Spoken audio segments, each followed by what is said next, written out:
Hello dear ones, Father Peter John here, coming to you from All Saints Orthodox Church in Bloomington, Indiana. Christ is in our midst. There were two men who lived as monks and brothers together out in the desert. This comes from the stories of the Desert Fathers. And one of the brothers had a particularly merciful heart.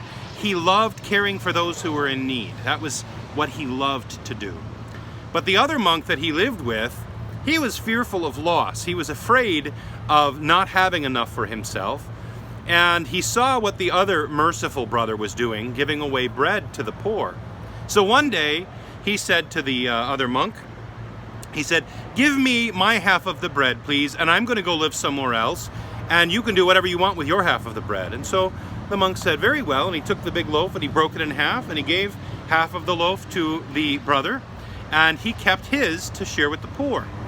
Well, people heard about this reputation of this monk, the merciful monk, and so the poor people kept coming, and they would come again and again, and every time they came, this monk would break off some of his bread and give it to them, and they would leave, and they would leave with this gift of food, and they would line up, and he would keep taking a chunk of bread and giving it to them, and the Lord, knowing the merciful heart of this monk, continued to bless the bread so that there was more and more and more. Well, you'll never guess what happened to the other brother. You see, he was living off by himself, having his half loaf of bread. Pretty soon he ran out of bread, so he was hungry. So he went back to the other brother, and he realized that this other brother was able to give his bread away and still have plenty for himself. So he said to this merciful brother, monk, he said, "Listen, why don't we have everything in common again? I'm going to come back and live with you, and together we'll care for the poor." And so the merciful monk welcomed him back. And that's what happened. This is great. So these two brothers then, they have their daily bread, and they share it with anybody who comes to the door. And yet they always have enough. Well, one day, there was they had run out of bread. There was no bread left. So the merciful monk hears a knock at the door, and he goes to the door and he opens it up, and there at the door is a hungry beggar.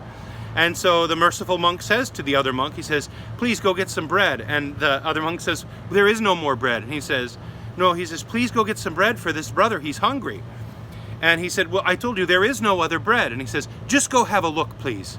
And so the other monk goes, and he goes to the basket where they usually keep their bread, and the basket is full of loaves. And so he's terrified because he realizes there is something really scary going on here. And of course, the scary thing that was happening was God was multiplying their bread. So he took some of the loaves of bread and he brought it to the doorway, and they shared it with the hungry beggar. And the man went away satisfied and joyful because he had food to eat.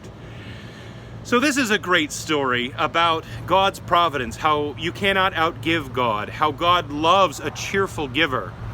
And it's a reminder to us, when the temptation is to duck and cover, to protect ourselves, make sure we have enough toilet paper, make sure we have enough meat, make sure we have enough of this, make sure that we've taken care of ourselves and taken care of our own family. That's, there's this idea of self-provision that we do need to provide for ourselves and our family. But the scary part really in that is if that replaces our love and care for our neighbor. So let's recommit ourselves, especially having gone through so far this 3 months of the pandemic. Let's recommit ourselves to remember that as we care and provide for ourselves, that as we provide and care for our families, that we remember to provide for our neighbor, for those that we know and for those who we do not know, because each and every person is a child of God, and God's desire is that all men would be saved and come to the knowledge of the truth. So let's commit to be living icons of Christ and to entrust what we have to Him, to ask Him to multiply it and to share it with those who need it. God bless you. Christ is in our midst. He is and ever shall be.